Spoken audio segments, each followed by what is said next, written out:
Assalamualaikum. Good morning, my dear students. Welcome you all to Kulgaon City Corporation College Online Classroom. This is Kanis Fatima as usual with today's class. How are you, my dear students? Expecting you are pretty well by the grace of Almighty Allah. Dear students, you know I have been discussing on narration. This is going to be the 7th part of my lecture, and the content of my today's lecture is imperative sentence. How you will change an imperative sentence from direct speech to indirect speech. তো শিক্ষার্থীরা, আমরা আজকে আলোচনা করব একটা imperative সেন্টেন্সকে কিভাবে narration change করতে হয়, অর্থাৎ ডিরেক্ট স্পিচ থেকে ইনডিরেক্ট স্পিচে কিভাবে পরিবর্তন করতে হয়। অন্য সকল সেন্টেন্স থেকে এই সেন্টেন্সের পরিবর্তনটা কিছুটা ভিন্ন, কারণ এখানে একটু অন্যরকম কিছু নিয়ম আছে এখানে, যা আগের নিয়মগুলো থেকে বা অ্যাসার্টিভ সেন্টেন্স বা ইম্পারেটিভ সেন্টেন্স ইন্টারোগেটিভ সেন্টেন্সের পরিবর্তনের ক্ষেত্রে এটা প্রযোজ্য নয়। সো যেই বিষয়গুলো আমাদেরকে লক্ষ্য রাখতে হবে পরিবর্তনের সময়, সেই বিষয়গুলো কি, তার কিছু পয়েন্টস আছে আমার আজকের বোর্ডে।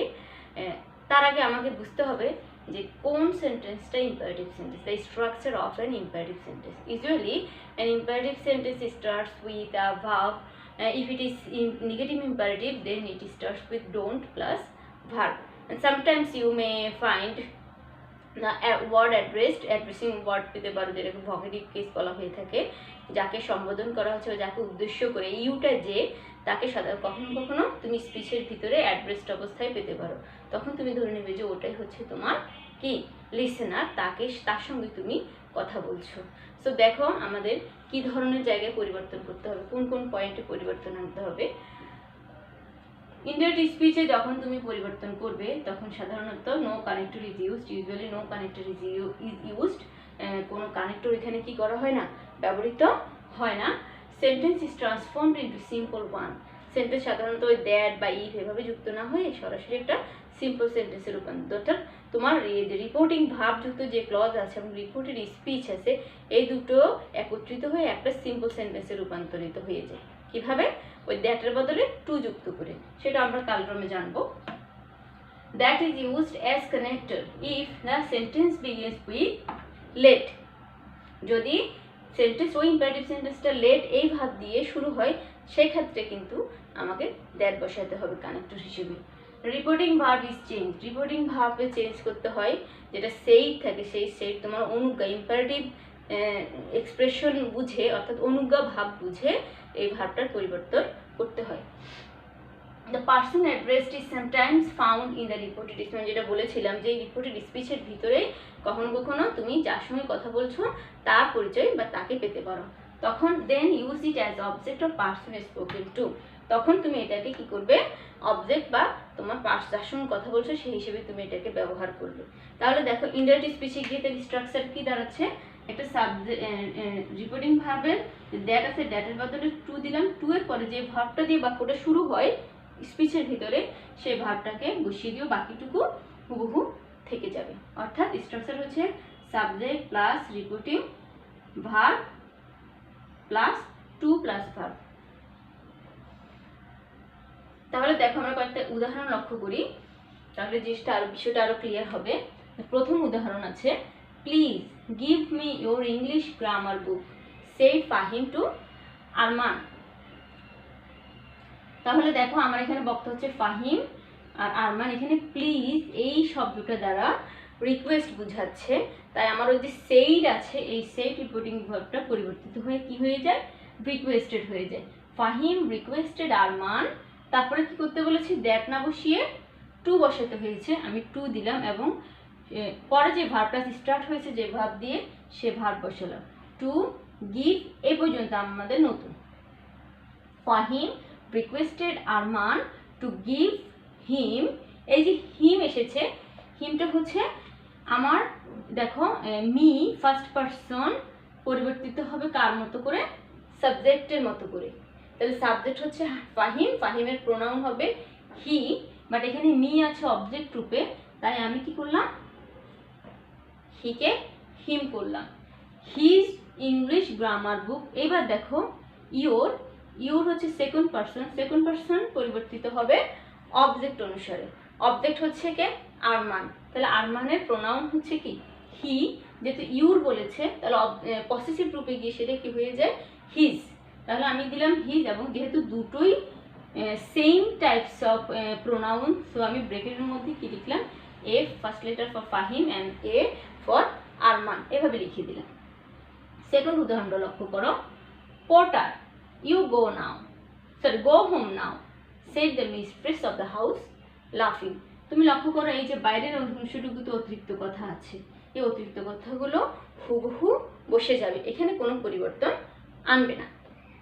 The mistress of the house, এবার দেখো এখানে বলেছে পোর্টারকে সম্বোধন করেছে, পোর্টারের সঙ্গে মিস্ট্রেস কথা বলছে, পোর্টার গো হোম নাও, এটা দ্বারা কি অর্ডার বোঝাচ্ছে না কি বোঝাচ্ছে ক্লিয়ার না। তো যদি সার্ভেন্ট অ্যান্ড মাস্টার রিলেশনশিপ ধরে তাহলে আমি অর্ডার ব্যবহার করতে পারি, আর সেক্ষেত্রে যদি কখনো দেখো যে এটা স্পষ্ট না, অনুজ্ঞাটা স্পষ্ট না, তখন আমি টোল ব্যবহার করাটাই শ্রেয়। সো আমি এখানে কি ব্যবহার করব, টোল ব্যবহার করব। The mistress of the house told, ওই যে পোর্টার সম্বোধন করলাম, এই পোর্টারটা তখন কি হয়ে যাবে, আমি বলেছিলাম কি এখানে যে কি হয়ে যায়, sometimes found in reported speech use it as object or past tense spoken to, তাহলে পোর্টার এখানে নিয়ে আসলাম। The mistress of the house told the porter লাফিং, হাসতে হাসতে বললো, টু গো হোম, ওই যে টু দিলাম ভার্ব আছে, আমি to plus verb, to go home নাও থাকলে কি হয় দেন হয়। থার্ড এক্সাম্পলটা লক্ষ্য করো, aunt said to me don't quarrel with him, this is an negative imperative sentence, so আমি এখানে দুরকম করতে পারি, যেহেতু নিষেধ করেছে আমি said এর বদলে forbade এই ভার্বটা ব্যবহার করতে পারি, নিষেধ করা, তাহলে কি দাঁড়াচ্ছে aunt forbade me, এই ডোন্টের জন্য তুমি ফরবেড লিখেছো, সো আর ডোন্ট আমি লিখবো না, direct to quarrel with him, third person, আমরা জানি স্পিচের ভিতরে থার্ড পারসনের কোনো পরিবর্তন হবে না, উইথ হিম। আর যদি তুমি নট শব্দটা ব্যবহার করতে যাও তখন তুমি লিখতে পারো এরকম, এটা একটা অ্যাডভাইস দিয়েছে যে তুমি তার সঙ্গে ঝগড়া করো না, তখন আমি এভাবে লিখতে পারি aunt advised, আমি ফরবেডের বদলে কি লিখলাম পাস্ট রূপে advised me don't, তখন কি হয়ে যাবে not to, তাহলে আমি নতুন করে কি শিখলাম, ডোন্ট থাকলে নট টু, ডোন্ট না থাকলে শুধু টু, তারপরে ভাব, not to quarrel with him. Example number 4, follow my example, she said as we shook hands, and never eat more than one thing for luncheon. এটা মনোজন এক ধরনের অ্যাডভাইস দিয়েছে, সো আমি এখানে যে সেইড আছে এই সেইডটা পরিবর্তন করে কি লিখবো টোল্ড লিখবো। এখন লক্ষ্য করে এখানে একটা ক্লজ আছে as we shook hands, এগুলো স্পিচের বাইরের ক্লজ, সো এটা নিয়ে তোমাদের কোনো টেনশন করার কারণ না, এটা হুবহু বসে যাবে। তাহলে আমি কি লিখলাম as we shook hands, এই অংশটুকু এই ক্লজটুকু আগে লিখে ফেলবো, as we shook hands, এরপর আমি এখান থেকে শুরু করছি, she advised, আমি সেট পরিবর্তন করে কি লিখলাম advised, কাকে me, যেহেতু কেউ নেই আমি মি ধরবো, she advised me to follow my বলতে এখানে she ফার্স্ট পারসন, লক্ষ্য করো, সো my হয়ে যাবে her example and never, this is a negative word, and so আমি কি লিখবো not to, verb eat more than one thing for luncheon.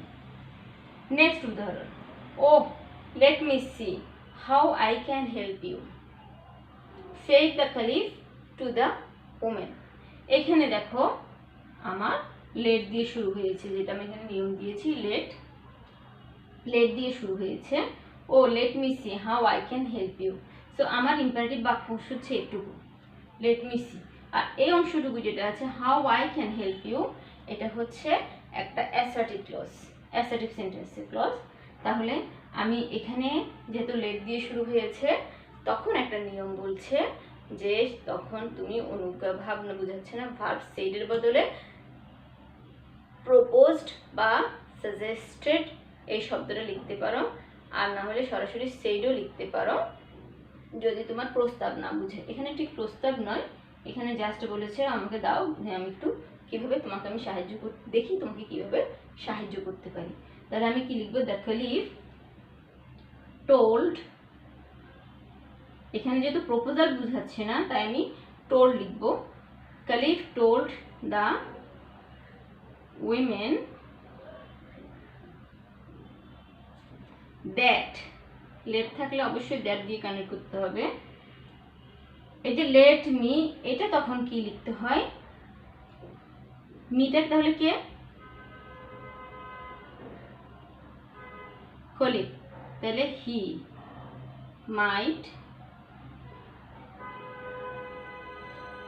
C how he can help you, women, আমার listener হচ্ছে কে, women, তাই এখানে হবে হার। তাহলে লক্ষ্য করো কি হচ্ছে, the caliph told the women that he might see how he can help her. তুমি এখানে মাইট সি লিখতে পারো কিংবা might be allowed to see লিখতে পারো, হয় তুমি মাইট সি লিখবে, না হয় might be allowed to see, এভাবে লিখতে, টু প্লাস ভার্ব যেটা আছে এখানে, how he can help you. এখানে একটু লক্ষ্য করো, এই যে একটা ও বাড়তি অংশটুকু, এই বাড়তি অংশটুকু সাথে এগুলো ক্লজের বাড়তি অংশ সেন্টেন্সের, এগুলোকে আমরা কি করব, চেঞ্জ করব, এগুলোকে আমরা চেঞ্জ করব না, এগুলোকে কমেন্ট ক্লজ বলা হয়। হ্যাঁ, এগুলো আমরা অ্যাভয়েড করে যাব। যেমন আছে আমার একটা উদাহরণ আছে, the teacher said now listen to me children. এই যে দেখো, এই একটা নাও আর এখানে একটা নাও ছিল, এই নাও পার্থক্য আছে। এই নাওটা হচ্ছে এখন অর্থে, বাট এই নাওটা হচ্ছে একটা, এটা কমেন্ট ক্লজের অংশ হিসেবে এখন বা এই ধরনের এক্সপ্রেশন, ঠিক আছে, এই এক্সপ্রেশনগুলো আমরা কি করব, অ্যাভয়েড করব, এগুলো আমরা ব্যবহার করব না। তাহলে লিখবো কি, the teacher listen to me, এখানে তুমি অ্যাডভাইস লিখতে পারো, অর্ডারও লিখতে পারো, যেহেতু টিচারের ব্যাপার আমি ভার্ব ব্যবহার করবো সেটার বদলে advised. The teacher advise the children to, আমি নাও লিখবো না, লিসেন টু, আবার ফার্স্ট পারসন এসেছে তার মানে টিচারের মতো হয়ে যাবে, টু হিম। একটা নোট লক্ষ্য করো, এই জাতীয় যে কমা দিয়ে যে শব্দগুলোর ব্যবহার সাধারণত পাবে, well, now, but, yet, so, এগুলোকে ইন্ট্রোডাক্টরি ওয়ার্ড এক্সপ্রেশন বলা হয়। এই এক্সপ্রেশনগুলো যদি তুমি স্পিচে দেখো, তুমি এগুলোকে কি করবে, বাদ দিয়ে দিবে। আই সি, ইউ সি, এটা নয়, লেট মি সি, এটা নয়, আই সি, ও বুঝতে পেরেছি, you see, suppose, I think, to speak the truth, frankly speaking, I say frankly, এই যে কথাগুলো, এগুলো কিন্তু মূল বাক্যের স্রোতে না, এগুলো বাড়তি কথা, এটা বাক্যের শুরুতে থাক, মাঝে থাক কিংবা শেষে থাক, যেভাবেই থাক না কেন, এই কমেন্ট ক্লজগুলোকে আমরা ইনডাইরেক্ট স্পিচে কি করব, অ্যাভয়েড করে যাব বা বাদ দিয়ে যাব। They say to me let's arrange a picnic, এটা একটা প্রস্তাব বোঝাচ্ছে। তাহলে এখানে লেট অনুমতি বোঝাচ্ছে, বাট এখানকার লেটটা প্রস্তাব বোঝাচ্ছে। যদি প্রস্তাব বোঝায় তাহলে আমার সেই পরিবর্তিত হয়ে কি হবে, প্রপোজড, পাস্ট রূপে আছে প্রপোজড, প্রপোজড অথবা সাজেস্টেড। প্রপোজের সাথে টু লিখবো, propose to me, they propose to me, যুক্ত হবে কি, দ্যাট। এবার লক্ষ্য করো, সাবজেক্ট হবে কে। যদি তুমি দেখো তোমার সাবজেক্ট এবং অবজেক্ট এই দুটোর কোনোটাতে আমি বা আমাদের উপস্থিতি আছে, তখন তোমার নতুন যে ক্লজ রিপোর্টেড স্পিচে এই ক্লজের সাবজেক্ট হবে উই। সো দেখো সেড টু মি, এখানে মি আছি, আমি ইনভলভ আছি, তাই আমি লিখবো we should arrange a picnic. তাহলে আমি আবার নতুন করে কি শিখলাম, যদি লেটেস্ট শব্দ দ্বারা প্রস্তাব বুঝায় তখন আমি দ্যাট দ্বারা যুক্ত করব, নতুন সাবজেক্ট হবে। যদি শ্রোতা কিংবা বক্তার মধ্যে কেউ একজন ফার্স্ট পারসন থাকে তাহলে উই লিখবো, তারপরে লিখবো শুড, শুডের পরে ভার্বের বেস ফর্ম। কোন ভার্বে? লেটসে পরে যে ভার্বটা আছে এই ভার্বের বেস ফর্ম যাবে। তাহলে কি দাঁড়াচ্ছে, they propose to me that we should arrange a picnic. But পরের উদাহরণটা লক্ষ্য করো, let him go wherever he likes. ওইখানে বলে রাখি তোমাকে, যদি এখানে আই বা উই ইনভলভ না থাকে স্পিকার কিংবা লিসেনারের ক্ষেত্রে, সেই ক্ষেত্রে তো তুমি তো তোমার সঙ্গে কথা বলবে না, থাকে কি থার্ড পারসন থাকে, তখন উই এর বদলে হয়ে যায় কি, এই যে উই আছে উই এর বদলে কি হয়ে যাবে, দে হয়ে যাবে। তাহলে আমরা কি শিখলাম আবার নতুন করে, যে যদি সাবজেক্ট, আবারও বলছি, যদি সাবজেক্ট কিংবা অবজেক্টের আই বা উই ইনভলভ থাকে তাহলে আমার রিপোর্টেড স্পিচের প্রথম যে সাবজেক্ট সেটা উই হবে, আর যদি আই উই কেউ না থাকে তাহলে দে হবে। Mariam said let him go wherever he likes. Mariam, এখানেও তোমার সাজেস্ট বোঝাচ্ছে না, জাস্ট এমনি কথা আসছে, পারমিশন বোঝাচ্ছে। মারিয়াম টোল্ড দ্যাট, লিসেনার এখানে নেই, হিম, ঠিক আছে, হি, আমি হিমকে তোমার সাবজেক্ট করব, হি মাইট বি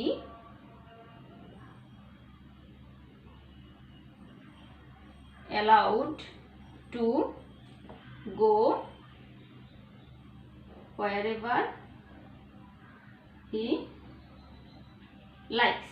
আবার লক্ষ্য করো, লেট হিম, এই হিমটা হিম হোক মি হোক যেটাই হোক না কেন, এখানে কি করব, সাবজেক্ট করে ফেলবো এটাকে। হিম কি হয়ে গেল, হি হয়ে গেল।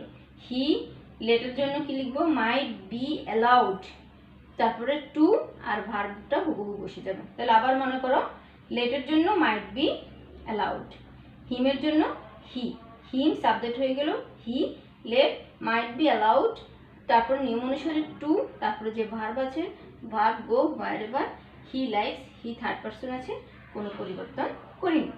Suman say to them dear friends don't be upset. তাহলে তুমি দেখো দেমকে, এই দেম যে শ্রোতা তাকে কি হিসেবে অ্যাড্রেস করা হয়েছে, ডিয়ার ফ্রেন্ডস। সো আমরা লিখবো কি, addressing them as dear friends, as dear friends. Suman,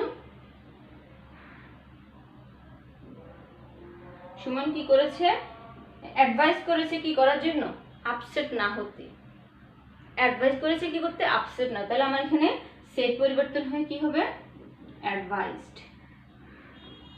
advised don't, লিখবো কি, নট টু, ভার্ব হচ্ছে be upset, not to be upset.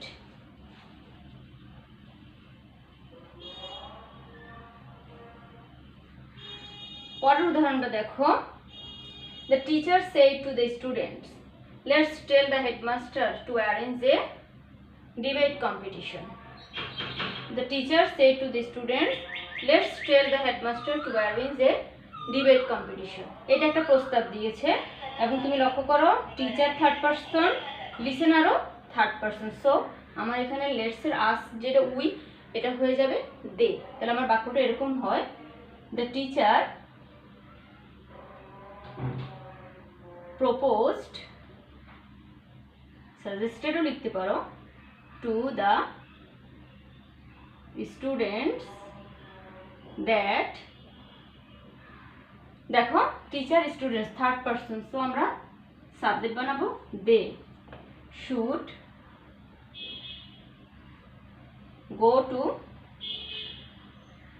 go to the headmaster to arrange a debate competition। আমি হুবহু এখানে লিখে ফেলবো। এবং লাস্ট যে উদাহরণটা আমার আছে এখানে, sir excuse me I say to the man. ওই ম্যানটাকে ভদ্র, এখানে স্যার বলতে আসলে আমরা স্যার নয়, এখানে স্যার ম্যানার্সের ক্ষেত্রে স্যার শব্দটা সম্মান জানিয়ে ব্যবহার করা হয়েছে, তাই আমি এই স্যারটাকে রেসপেক্টের সাথে নিয়ে যাব। তাহলে শব্দটা এরকম হবে, দ্য ম্যান, এটা কত নম্বর, এটা 10, ধর 11 নম্বর। দ্য ম্যান টোল্ড, এখানে কিছুই বোঝাচ্ছে না তাই আমি টোল্ড দিলাম, ঠিক আছে, রেসপেক্টফুলি অথবা with respect, told respectfully to, আমার ভার্ব হচ্ছে এখানে এক্সকিউজ, তাই to excuse the man, sorry subject হচ্ছে এখানে I told the man respectfully to excuse, subject হচ্ছে দেখো I, তাহলে মি, ফার্স্ট পারসন মি। প্রিয় শিক্ষার্থীরা, আশা করি তোমরা বুঝতে পেরেছো। তোমরা বাসায় চর্চা চালিয়ে যাও, বিষয়টা আরো ক্লিয়ার হয়ে যাবে। আজকে এই পর্যন্ত থাকুক, সবাই ভালো থেকো, নিরাপদে থেকো। ধন্যবাদ সবাইকে।